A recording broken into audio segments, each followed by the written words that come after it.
성령이 친히 우리의 영과 더불어 우리가 하나님의 자녀인 것을 증언하시나니 자녀이면 또한 상속자 곧 하나님의 상속자요 그리스도와 함께한 상속자니 우리가 그와 함께 영광을 받기 위하여 고난도 함께 받아야 할 것이니라. 아멘. 본문 말씀 로마서 8장 16절로부터 17절 말씀, 하나님의 상속자라는 즐거운 제목으로 선포하도록 하겠습니다. 하나님의 자녀인 모든 성도들이 다 하나님의 유산을 상속받을 상속자라고 말씀해 주셨어요. 그럼 우리는 무엇을 상속받는 것일까요?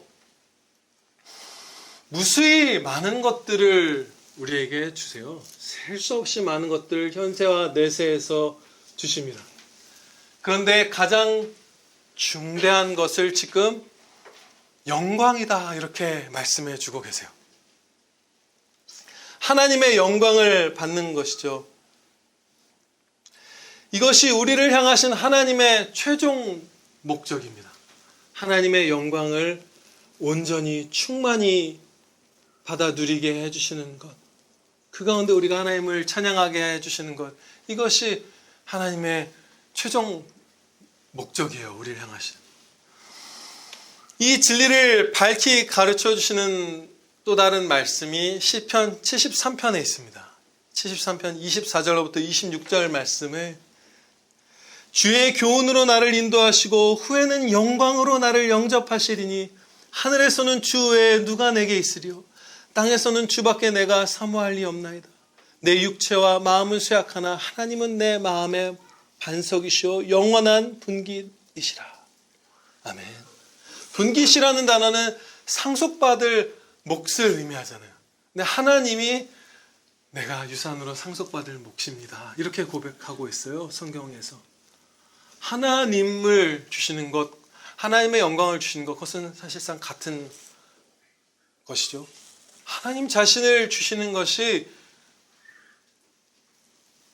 우리에게 주신다고 약속하신 그 영광, 우리가 상속받을 궁극적인 은혜예요. 하나님 자신을 주시는 것. 에덴에서 아담과 하와를 창조하셨을 때 그들은 정말 지금 우리와는 비교할 수 없을 만큼 하나님의 영광을 밝히 세상에 반영하고 있었습니다.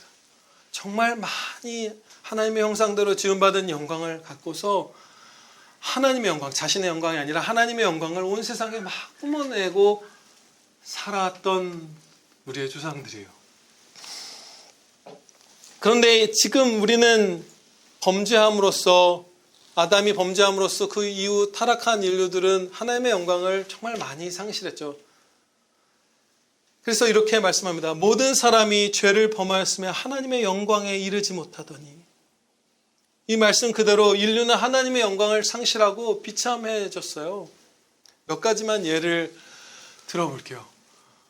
우리에게 어떤 영광을 주셨는데 우리가 상실했는가? 하나님께서는 사람을 우리가 사는 이 땅을 하나님을 대신하여 통치하는 영광된 왕으로, 대리 통치자로 세워주셨습니다. 그래서 아담 앞으로 하늘의 새와 땅의 모든 짐승들을 다 나오게 하셔서 그들이 차례대로 아담 앞으로 기어오면 아담이 그 이름을 하나님께서 지으신 것이 아니라 아담이 이 피조세계 이 땅에 있는 동물들의 이름을 직접 지으면서 그들을 다스렸어요. 사랑으로 또 그 높은 왕자에서 다스린 거예요. 다른 피조물들을. 그런데 이제 어떻게 되었죠? 제가 등산로에서 정말 큰 들개를 마주친 적이 있어요. 회색과 검정색이 섞이고 우리 아는 그 신바 골든 리트리버보다 키가 훨씬 크고 좀 마른. 근데 진짜 무섭더라고요. 다른 길로 서로 그 녀석과 엇갈려서 갈 때까지 정말 이렇게 온몸이 쭈뼛해지는데 지옥에서 온 개인 줄 알았어. 너무 무섭게 생겼어. 제가 이 말씀을 드리는 이유는 호랑이나 사자도 아니고 들개도 두려워하는 더 이상 왕이 아닌 그런 자들이 돼버린 거예요. 들짐승들을 우리가 얼마나 무서워해요.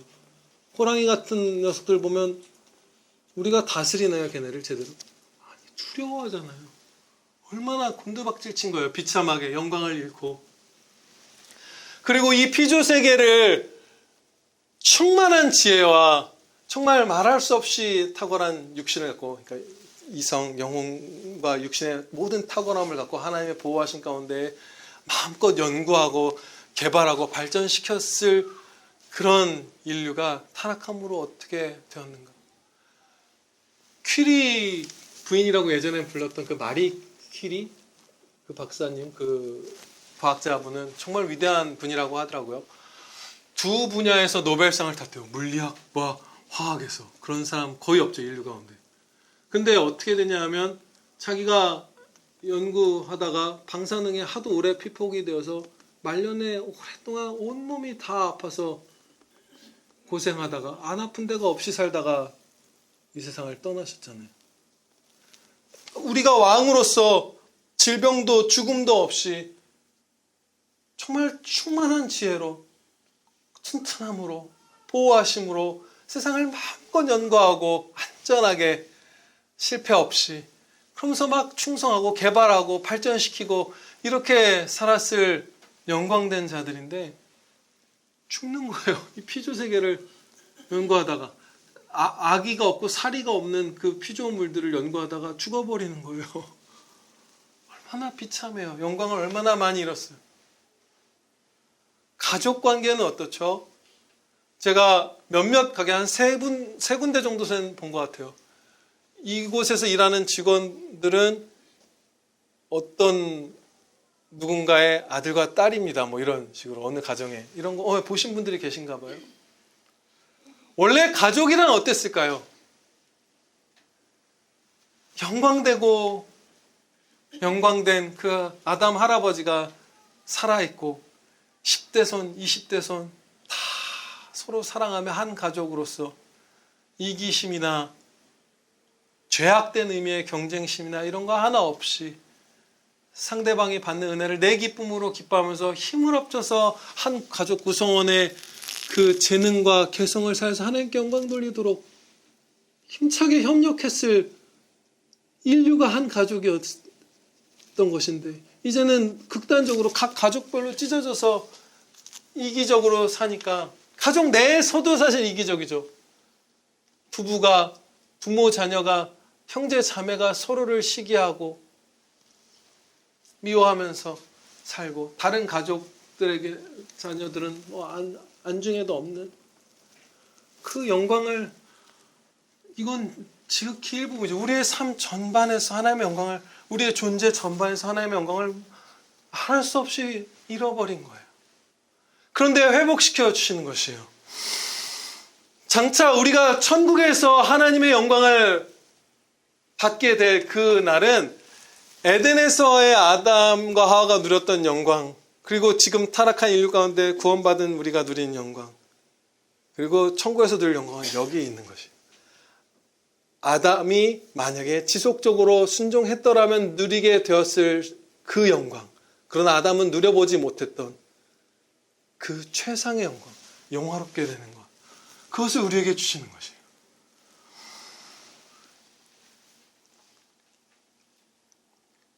누가 이 영광의 상속자인가? 지금 여기에 고난이란 말도 등장하니까 마치 어느 이상 고난을 받은 사람은 하나님의 영광을 상속받게 될 거다. 고난을 많이 받아서 영광을 쟁취해라. 이렇게 오해할지도 몰라요. 그렇게 오해하는 분들도 있어 왔어요. 그게 아니에요. 자녀이면 또한 상속자라. 그냥 예수님을 믿는 사람은 자녀고 자녀면 다 영광을 받습니다. 고난도 받지만 고난은 잠시 이 땅에서만 받고 영원토록 하나님의 영광을 받게 될 거예요.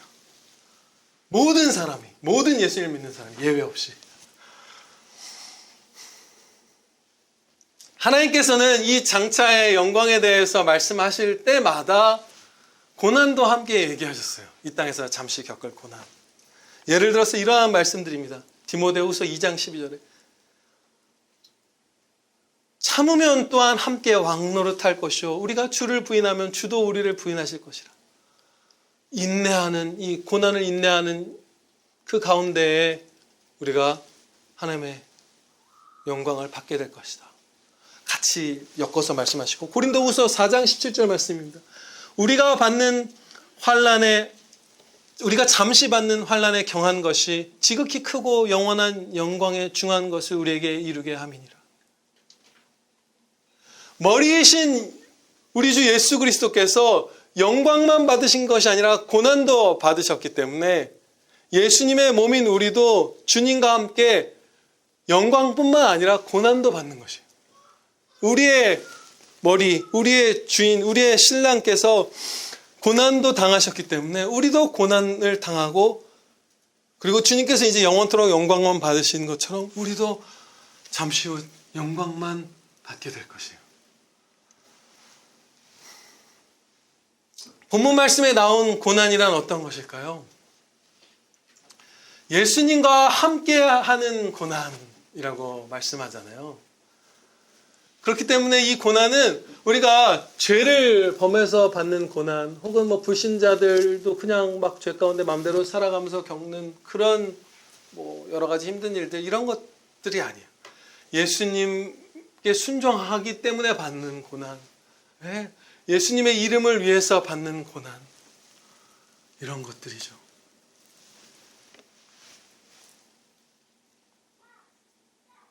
다른 말로 하면 성도가 하나님을 찬양하기 때문에 받게 되는 그런 고난이라고도 할 수 있어요. 다양한 표현으로 부를 수 있죠.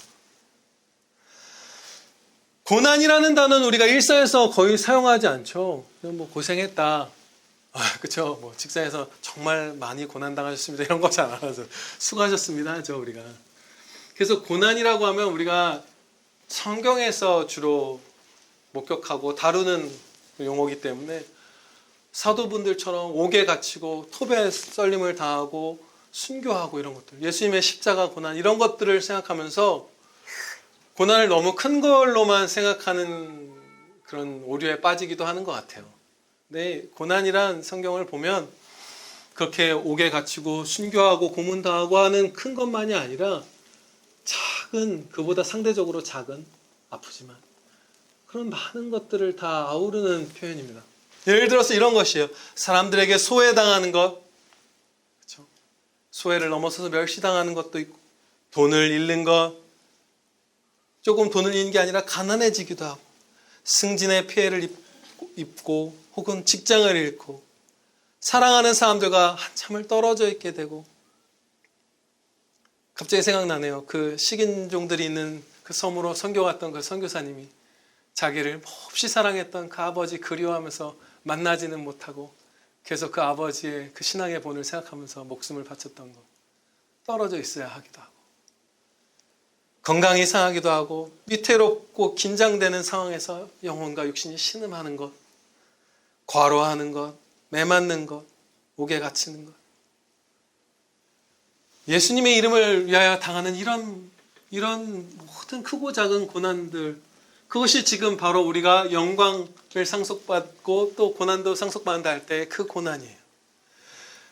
저와 여러분이 예수님의 이름을 위하여 살면서 지금 말한 것과 같은, 혹은 그보다 더 작은 고난일지라도 기꺼이 받는다면 여러분은 영광의 상속자입니다. 그것이 분명해요. 이러한 일들은 예수님과 함께 받는 고난이라 해도 고통스럽고 슬픈 것이 사실입니다. 아프고 슬픈 것이 실제예요. 그러나 많은 이유들로 그 고통과 슬픔을 넉넉히 이기고 기쁨 가운데 저 높은 곳을 향해서 우리를 갈 수 있게 해주세요. 그 위로와 기쁨을 5가지로 간략하게 살펴보겠습니다. 첫 번째 위로와 기쁨은 우리가 예수님과 함께 고난만이 아니라 영광도 상속받는다는 사실입니다. 18절 말씀입니다. 생각하건대 현재의 고난은 장차 우리에게 나타날 영광과 비교할 수 없도다. 너무나 큰 영광을 장차 천국에서 주실 것이고, 거기서는 고난도 아예 사라지죠. 잠깐 고난 받다가 이 땅에서 몇십 년 길어야 영원한 영광, 어마어마하게 큰 영광을 영원토록 누리는 거예요. 그래서 우리가 기뻐하면서 견뎌낼 수 있는 거예요. 이 자리에 계신 어머니들은 모두 9달을 고생하시면서 아기를 낳으셨을 거예요. 얼마나 고생하셨을까. 긴장하고 생명을 품고서.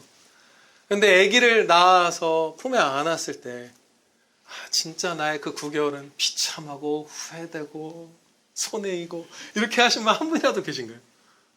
아니에요. 그쵸?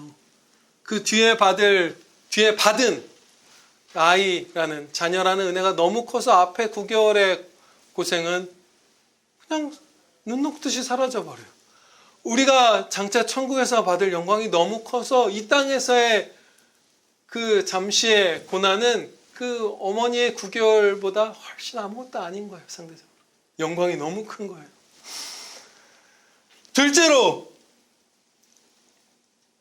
예수님과 함께 받는 고난은 하나님의 영광을 위한 고난이라는 사실입니다.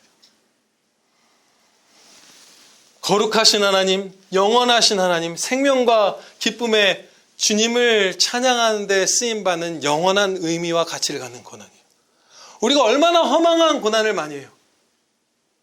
막 밤낮으로 고생하면서 어느 정치인을 국가에 대한 막 깊은 꿈을 품고 모셨는데 나중에 그 정치인의 비리가 드러나고 악한 본색 비겁함들이 드러나서 도저간이 눈물로 신음하고 나의 30대를 다 잃었구나.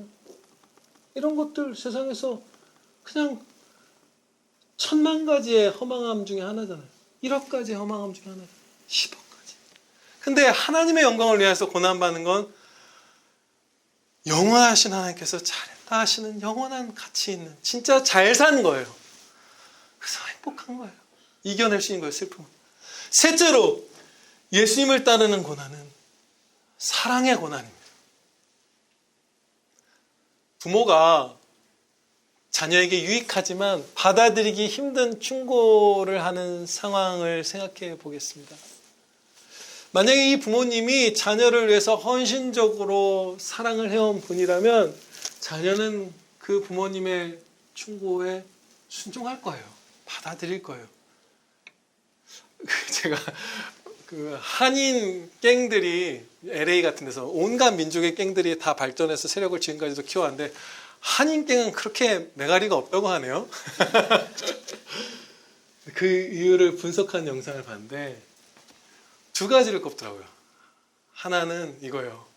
다른 그 인종들은 깨어진 가정에서 부모가 방치하고 학대하면서 애들이 갱으로 자라는데 한국 이민자분들이 워낙 헌신적으로 아빠 엄마가 막 투잡 쓰리잡 뛰면서 세탁소에서 밤새 일하면서 애들을 키우니까 부모님이 울면서 그만해라 그러면 돌아간다는 거예요.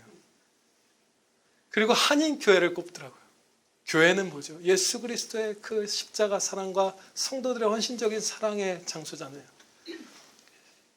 정말 나를 사랑해주는 교회 자매가 오빠 그만해 하면 그만하는 거예요. 제가 이 말씀을 드린 이유는 무엇이냐면 이런 거예요. 우리가 이제 하나님의 영광을 위하여서 삽니다. 로제타월 선교사님 같은 분 우리나라에 오셨죠. 25살에. 근데 와서 조선에 와서 1800년대 말에 오셨을 거예요. 왕족들하고만 어울리면서 드레스 입고 중국에서 건너온 보이차 마시면서 소수의 왕족들을 고쳐주면서 편하게 살았으면 그분의 입술을 통해서 전파되는 복음을 사람들이 귀 기울였을까요? 함께 찬양하는 일이 일어났을까요? 그분이 배를 타고 옛날에 막 한 달씩 걸려서 왔잖아요. 이 조선까지. 도착한 다음 날부터 진료를 시작했대요. 그리고 수술, 외과 수술 이런 것도 했다고 하더라고요. 간호사가 없어도 막 수술하고 그랬대요. 근데 처음 10개월 동안 발행한 처방서만 6,000건이에요. 25살에. 그리고 온 지 4년 만에 한국에서 이제 조선에서 결혼한 남편이 순교하고 또 4년 뒤에는 딸이 세상을 떠났어요.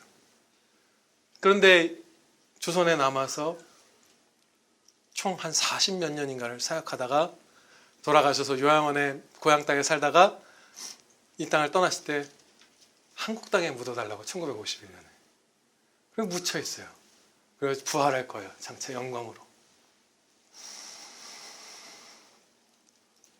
우리가 받는 고난은 영광을 받기 위해서 따라오는 부수적이고 허무하고 그냥 찌꺼기 같은 그런 것이 아니에요.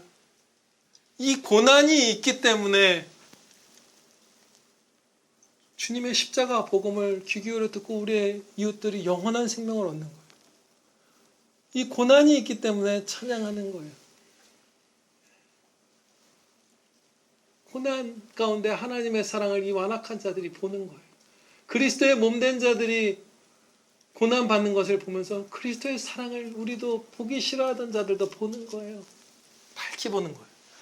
사랑의 고난이라서 우리는 기쁨으로 감당할 수 있어요. 네 번째로, 이 땅에서 예수님을 충성되게 따르면서 고난을 받으면 받을수록, 충성되게 따르면 따를수록 장차 천국에서 받게 될 영원한 영광의 상이 더 큽니다.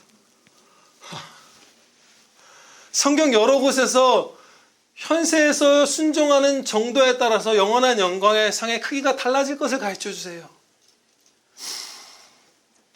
얼마나 풍성하게 주실지 몰라요. 그렇죠? 정말 말할 수 없이 풍성하게 부어주실 텐데 하나님께서는 분명히 영원토록 더 영광을 받는 그 상의 크기가 달라질 거예요. 그래서 우리가 고난을 기꺼이 받으면서 순종하는 것이다. 마지막 다섯 번째 기쁨의 이유입니다.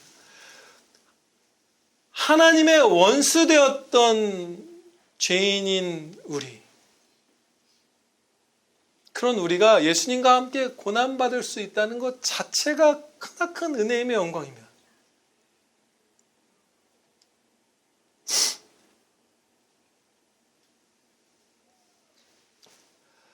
사도들이 예수님의 복음을 전하였다는 이유로 채찍에 맞고, 채찍에 맞는 건 정말 심각한 일이죠. 살점이 다 뜯어져 나가는 거예요. 기절하기도 한다고 하죠. 채찍을 맞으면. 그렇게 맞고 풀려날 때에 사도들은 그 이름을 위하여 능욕받는 일에 합당한 자로 여기심을 기뻐하면서 공의 앞을 떠나니라. 그 고난에 합당한 자로 여기심을 막 감사, 감격, 기쁨 가운데 떠났어요. 근데 이게 너무나 당연하고 논리적인 것입니다. 우리가 너무 눈이 어둡고 죄악되고 연약해서 성령님의 특별하신 은혜가 있어야만 주님의 이름을 위해서 고난받는데 합당한 자로 여기심이 얼마나 큰 은혜인지를 알고 기뻐하게 되는데, 사실은 너무나 당연한 거예요. 여러분, 동서양을 막론하고 사극을 보시면 왕이나 성주나 무슨 장군이나 이런 사람들을 암살하고 그러려고 이제 다가온 사람이 발각이 된 거예요. 근데 자비를 베풀 때가 있죠. 그 높은 사람들. 예전에는 그게 실제로 가능했었을 거예요. 더 지금보다 법치의 그 국가 제도가 아니라 그야말로 왕이 맘대로 좀 다스린 면이 강했기 때문에, 그렇죠. 성주가 맘대로 다스리고. 그래서 야, 너 내가 봐줄게. 네, 부하해라. 이렇게 하는 거예요. 그런 경우들 많이 보셨을 거예요. 영화 같은 데서. 그러면 어떻게 하죠? 원래 죽어 마땅했던 이 배신자가 군사로 삼아주고 임무를 맡겨주면 감격해서 목숨 걸고 충성하죠. 제일 충성하는 부하가 되죠. 그거 우리 납득 안 되는 분들 계신가요? 너무나 납득이 되니까 한국, 중국, 일본, 미국 어디서 만든 데서 다 본 것 같아요. 비슷한 장면을. 인류 보편적으로 받아들여진 거예요. 그러면 하나님의 원수가 되어서 영원한 사망의 형벌을 받아야 할 자를 독생자이신 예수 그리스도께서 우리 대신 피 흘려 죽으심으로써 구원하시고, 예수님의 군사 삼으셔서 고난이 동반되어 있지만 너무나 영광된 그 임무를 맡겨주셨을 때 우리가 이 일에 합당한 자로 여기심을 기뻐하는 것이 지극히 합당하고 한 점 오류도 없이 완전한 논리이고 이성적인 것이에요. 그런데 우리가 너무 죄악되고 연약해서 성령님의 신비한 역사 가운데서만 이 말씀을 가슴에 새기는 것이죠. 너무나 복된 게 당연한 거예요. 고난을 받을 때 감격할 수밖에 없는 거예요. 내가 이 임무에 쓰임받았다니.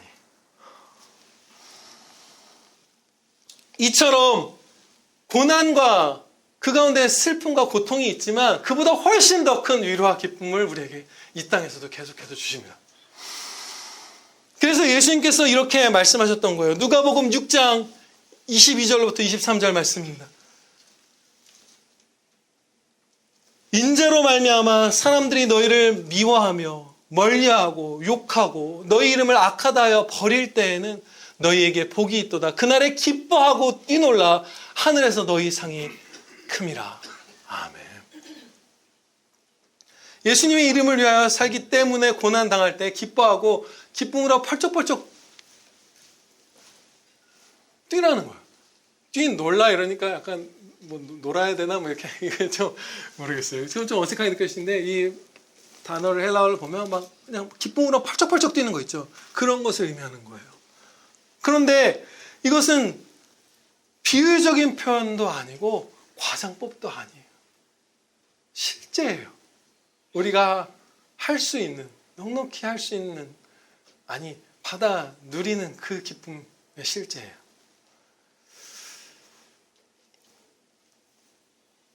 저는 제가 성도분들이나 이웃분들의 아픔에 공감하는 것이 저와 여러분의 소원이죠. 그리고 사람들 그런 거 많이 하잖아요. 뭐 고생 올림픽 모이면 누가 더 내가 고생했네, 내가 군대 때 더 힘들었네, 뭐 내가 더 어릴 때 가난했네, 뭐 이런 거 하잖아요.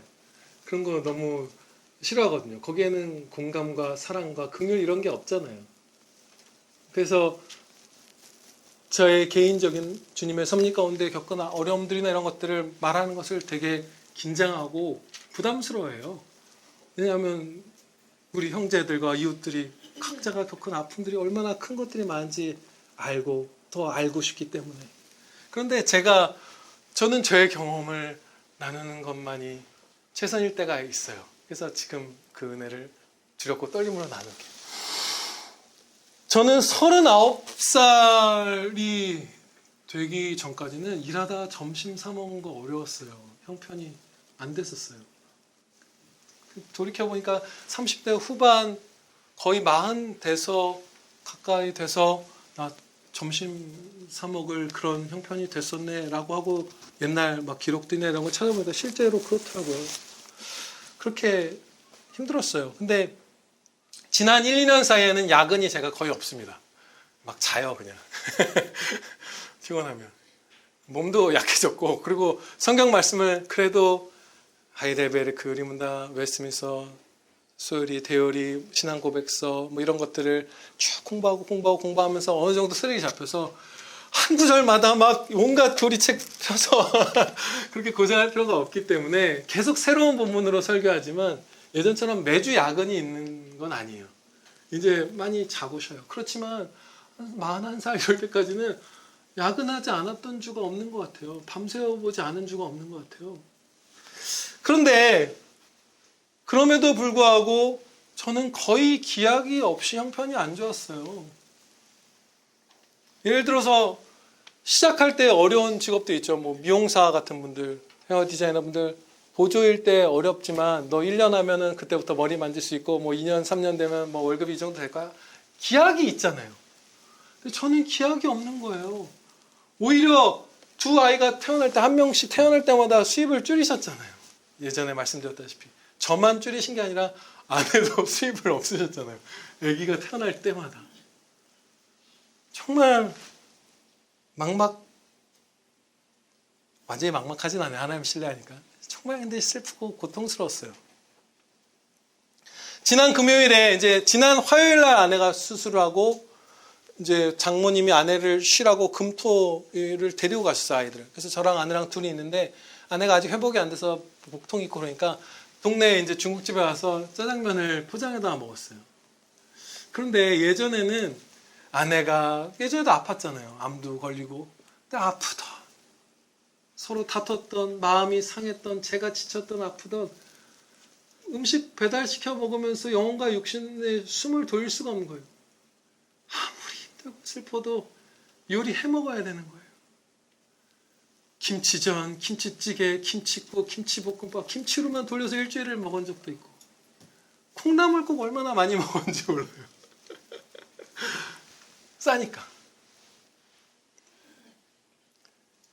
그리고 동전들이 모이면 이제 먹고 싶은 것을 사 먹으러 갑니다. 제가 뭐 초코하임이라든지 국밥이라든지.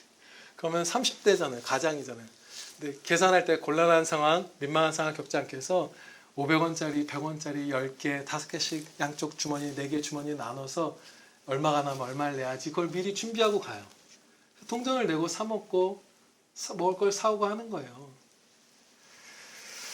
밤늦게까지 매주 계속 일하는데도 불구하고 부모님께 효도하고 이런 것은커녕 아내나 자녀에게 아무것도 거의 해줄 수 있는 게 없는, 경제적으로, 영적으로 말고 그런 가장인 거예요. 자녀를 낳을 때 출산비도 못 냈어요. 조리원비를 못 내주는 남편이 아니라, 조리원 당연히 못 가죠. 그게 아니라 그냥 기본 출산 비용이 없었어요. 저는 투아이 다 낼 수가 없어요. 뭘 재간이 없어요. 내 집 마련은커녕 전세 보증금을 어떻게 모아요. 제가 못 먹어죠. 그렇게 점심 사 먹지 못한 건 사실 제일 가벼운 건데, 그런 상태로 20대가 지나고 30대가 지나고 거의 40이 돼서 거기서 벗어났어요. 그러면 그 기약 없이 형편이 어렸을 때 삶에서 매일매일 느껴지는 고통과 슬픔의 크기는, 지금 저는 여유로워졌잖아요. 보통 다른 성도분들처럼 살잖아요. 이제 형편이. 지금의 뭐 30%, 50% 힘든 게 아니에요. 10배는 힘들어요. 사는 게. 정말 10배는 더 많이 슬프고 많이 긴장하고 위축되고 많이 고통스러워요. 그랬던 것 같아요. 조금이 아니에요. 1.5배가 아니에요. 10배 정도 힘들었던 것 같아요. 그 시기가. 그럼에도 불구하고 주님의 영광을 위하여 충성할 때 때마다 기쁨을 주시는 거예요. 그래서 제가 진짜로 이 말씀 그대로 펄쩍펄쩍 뛰었던 게 한두 번이 아니에요. 그 고난 가운데서. 너무 기뻐서 못 뛸 때는 앉아서 막 들썩들썩 하는 거예요. 막 미치겠는 거예요. 좋아서. 주님의 영광을 위해서 성도분들에게 이런 하나님의 말씀을 잘 분별해서 이 양식을 오늘 이번 주에 주일에 가면 먹을 수 있겠다. 막 이것을 준비하고 준비를 시켜주실 때 하나님께서 막 반찬을 갖다 주시잖아요. 메인 디시를 갖다 주시잖아요. 그러면 막 너무 기뻐서 펄쩍펄쩍 뛰는 거예요. 주님의 영광을 배울 때, 그 사랑의 임무를 수행할 때. 그래서 어떨 때는 길 가다가 진짜로 막 펄쩍펄쩍 뛰고. 이게 전혀 과장이 아니에요. 그러다가 그런 은혜를 주셔서 너무나 감사하게도 그 지난 17년 동안 그런 고통, 그런 슬픔이 있어도 한 번도 낙심하거나 불평 가운데 멈추지 않게 해주셨어요. 매주 새로운 설교를 코로나 격리 때문에 못했을 때 그것도 하는 거 아닌데 제가 휴가 낸 게 아니죠. 한 번도 휴가를 내본 적이 없어요. 17년 동안. 몸도 제가 약하고 정말 많이 슬프고 고통스러운데 나 못하겠다. 직장 그만둬야 되겠다. 휴직해야 되겠다. 다른 데로 옮겨야 되겠다. 이걸 한 번도 하지 않고 매주를 다시 기쁨을 회복해서 매주 사랑으로 하나님의 말씀을 선포할 수 있게 해주셨어요. 엄청난 은혜죠. 그리고 최종적으로 그 고통 가운데에서 자유케 된 것은 하나님의 말씀을 구체적으로 깨달으면서입니다. 예전에 말씀드렸다시피 베드로전서 2장 19절로부터 21절 말씀을 깨닫게 해주셨을 때요. 그날을 잊지 못해요. 그 몽촌토성역 주변을 슬픔 가운데 걷고 있었는데 이 말씀을 깨닫게 해주셔서 너무 감사하고 가슴이 쿵쾅거리고 기뻐서 걸을 수가 없었어요. 너무 행복해서. 근데 형편은 그때도 어려웠어요. 근데 말씀이 그렇게 강한 거예요. 선을 행함으로 고난을 받고 참으면 이는 하나님 앞에 아름다우니라. 이를 위하여 너희가 부르심을 받았으니 그리스도도 너희를 위하여 고난을 받으사 너희에게 본을 끼쳐 그 자취를 따라오게 하려 하셨느니라. 선을 행함으로 고난을 받고 인내하는 것이 하나님께서 아름답게 여기시는 일이라고? 그러면 내가 지금 선을 행하며 고난당하고 있고 이것에 참고 견디고 있는 것을 하나님께서 아름답게 보시는구나. 선을 행하며 고난을 받으며 인내하도록 우리가 부르심을 받았다고? 그럼 뭔가 잘못된 게 아니고 내가 주님께 부르심을 받아서 부르심을 받은 대로 살고 있는 거구나. 지금 그 얘기거든요. 고난을 받도록 부르심을 받았다는 거거든요. 세 번째로 이 무익한 종이며 죄인인 자를 주님의 영광을 위하여 고난받는 것에 합당하게 여겨주시다니. 앞서 그 배신자의 자비를 베푼 왕에게 충성할 수 있는 임무를 받은 구인처럼 감격해서 펄쩍펄쩍 뛰는 거예요. 이처럼 예수님의 이름을 위하여 고난당할 때 기뻐하고 기쁨으로 펄쩍펄쩍 뛰며 뛰놀라 하신 이 말씀은 우리에게 다 포장되어서 눈앞에 있는 선물입니다. 여러분들이 충성하면서 고난당하실 때 다 받아 누리실 거예요. 아멘.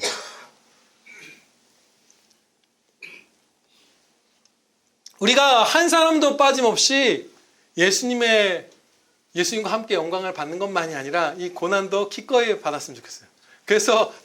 그래서 또한 장차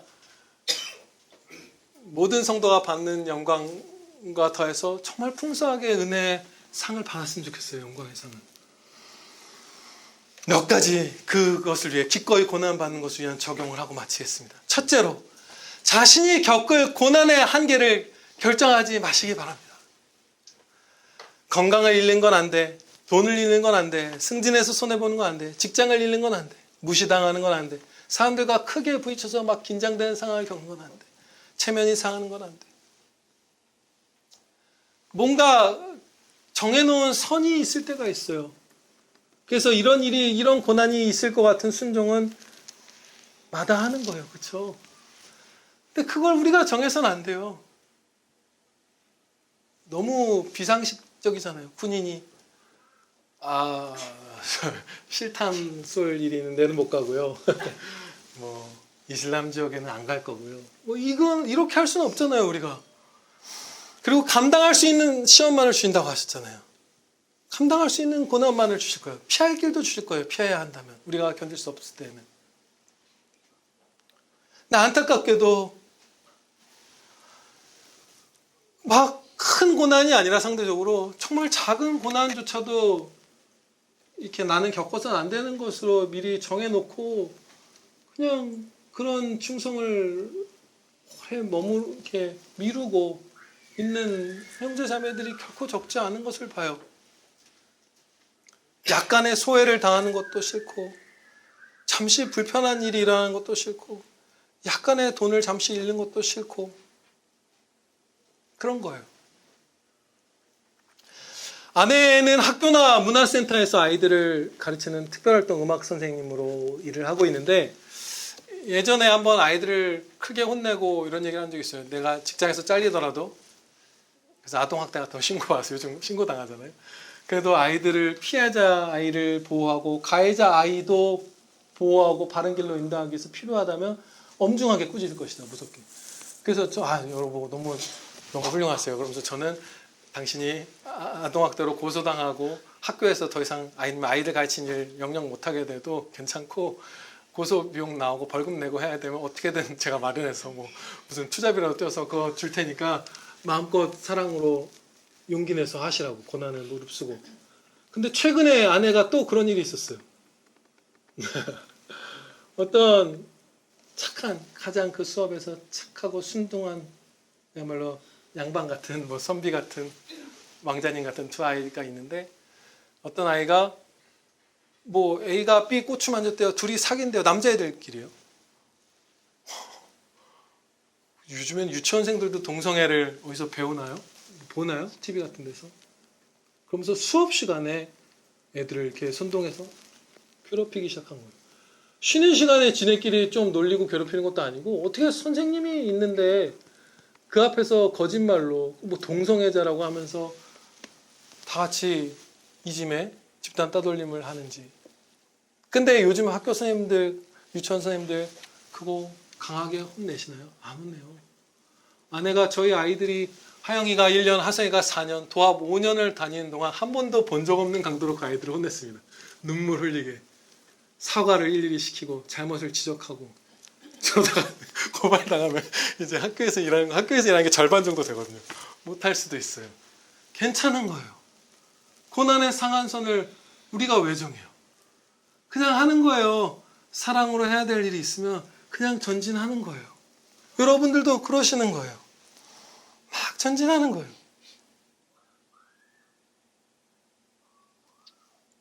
죽으면 죽으리이다. 죽으면 죽으리이다. 이게 진짜 살인을 서슴지 않고 하던 아하수에로 왕 앞에서 한 자매가, 젊은 어린 자매가 품었던 믿음이잖아요. 어떤 고난이 내가 닥치더라도 그냥 나는 오늘 충성하겠다 하시기를 축원합니다. 아멘입니다. 둘째로, 두 번째 적용입니다. 하나님의 말씀을 전부 청종하는 것입니다. 일부만 발췌해서 듣는 것이 아니라 다 듣는 거예요. 자기가 따르기 싫어하는 하나님의 말씀이 설교 때든 뭐 대화 같은 데서든 들려오면 한 귀로 흘려버리는 경우가 적지 않아요. 마치 아파트나 빌라 입구에 이렇게 쓰레기가 떨어져 있는데 치우기 싫으면 이렇게 못 본 척 하잖아요, 우리가. 그렇죠? 재활용 쓰레기 버리려고 내려가다가 비닐 하나 날아가면 못 본 척 가신 적 있나요? 그렇게 하잖아요, 우리가. 그래서 나중에 죽기도 하고. 하나님의 말씀 가운데 내가 찔리고 내가 순종하기 싫고 이런 말씀들을 들으면 이렇게 흘려버리는 때가 있어요. 설교 때도 물론 여러분들의 표정이나 자세나 시선의 위치나 뭐 이런 것들이 그것들을 어느 정도 저에게 보게 하지만, 그리고 뒤에 드러나는 삶에서도 목격하지만, 1대1이나 혹은 이렇게 직접적으로 대화를 할 때 제가 성도분들에게 하나님의 말씀을 전하면, 제 의견이 아니라 하나님의 말씀을 전했을 때 그 반응을 보면 그게 너무나 확연하게 보여요. 얘기가 겉돌기 시작합니다. 이 성도분이. 저는 분명히 제 의견과 하나님의 말씀을 전할 때 구분해서 전하거든요. 뭐 예를 들면 수민이한테 뭐 어시스턴트한테 뭐 돈을 많이 준 게 좋겠어요. 한 표. 그건 제 의견인 거예요. 한 그냥 개인으로서의 한 표. 그러나 하나님의 말씀을 전할 때는 가감없이 그냥 전하는 거예요. 이게 하나님의 말씀이다.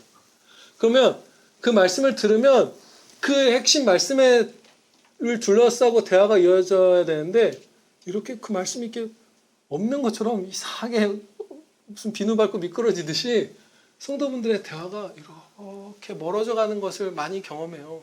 안 받아들이는 거예요. 흘려버리는 거예요. 마음을 닫는 거예요. 그때 싹 닫는 거예요. 영혼에.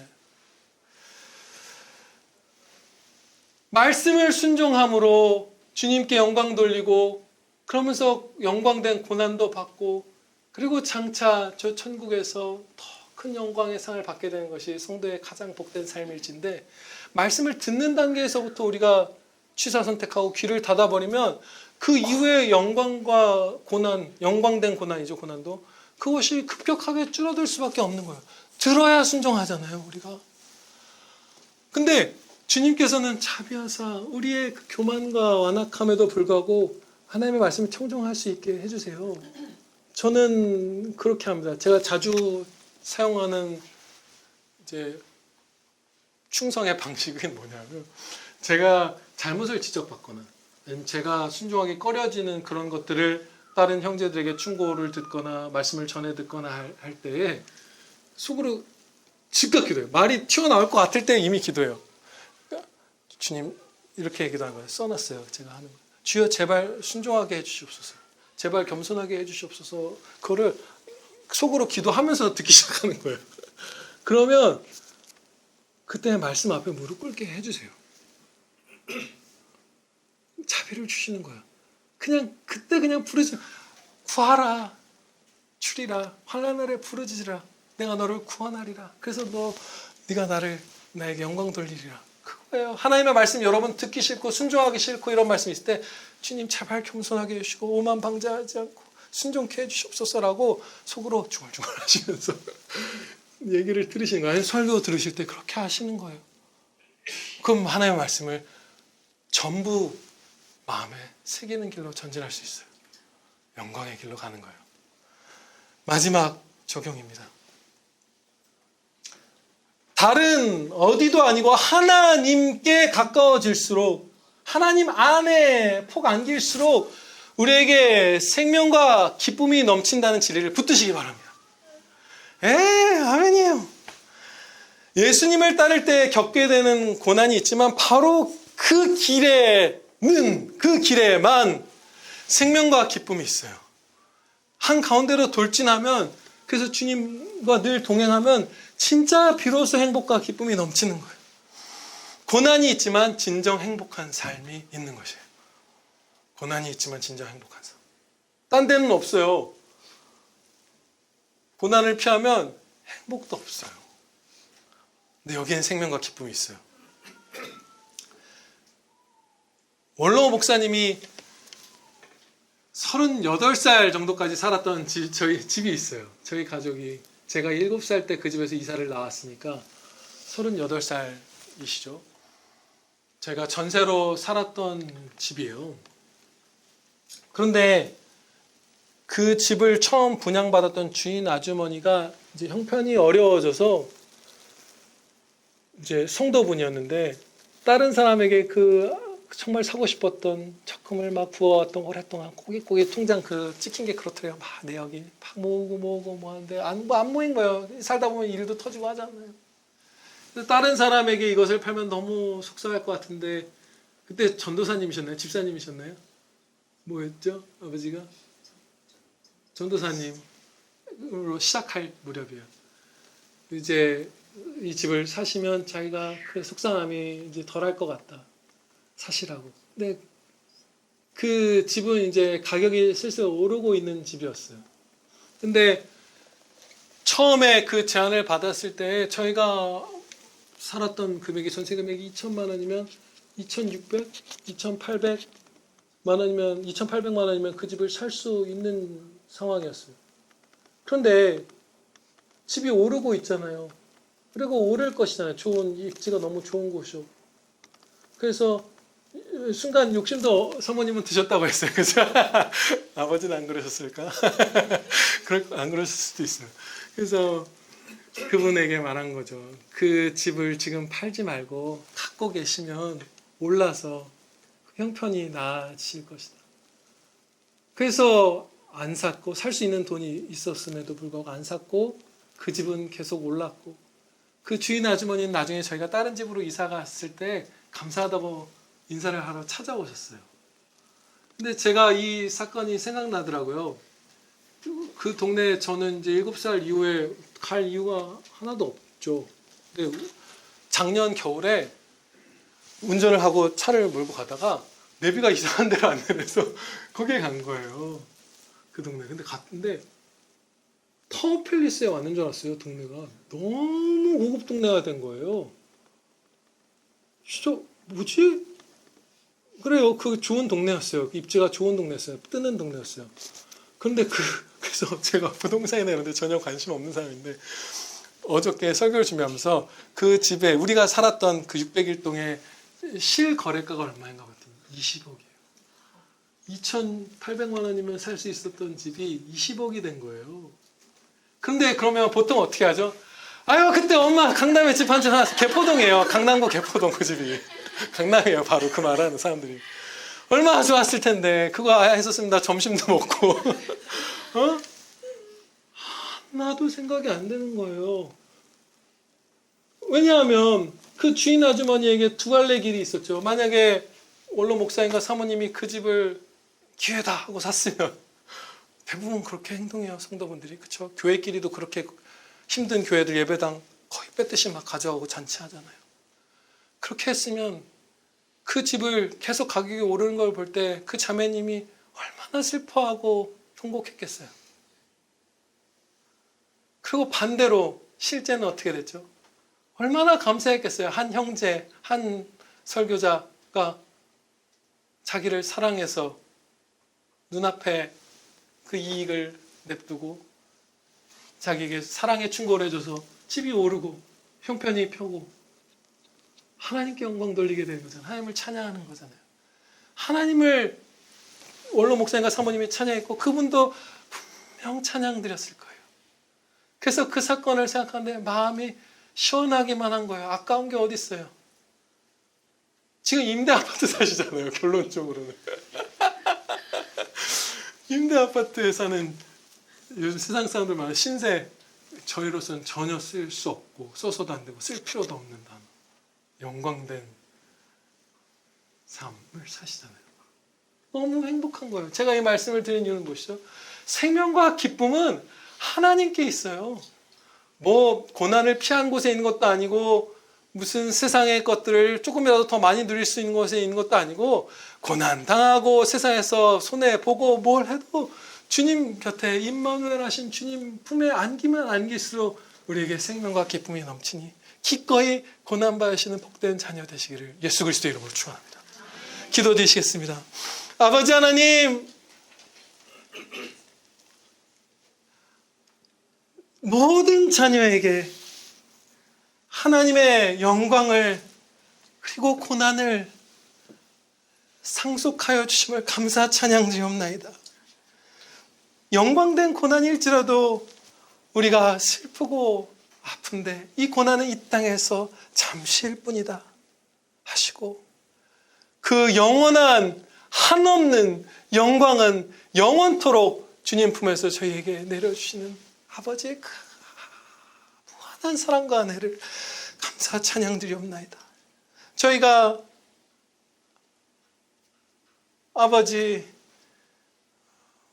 맞습니다. 저희가 날마다 저 천국에 그 영원한 영광의 상을 받을 그곳에 눈을 두지 않고 가끔씩만 생각하며 가끔씩만 하늘 소망으로 살았던 것 불쌍히 여겨 주시옵소서. 용서하여 주시옵소서. 이제는 저희 모든 사람이 장차 받게 될 그 영원한 영광의 마음과 눈을 고정하고 충성되게 기꺼이 고난도 받으며 아버지의 영광을 위하여 살아가는 그런 아들, 딸들 다 되게 하여 주시옵소서. 우리 구주 예수 그리스도의 이름으로 기도하렵나이다.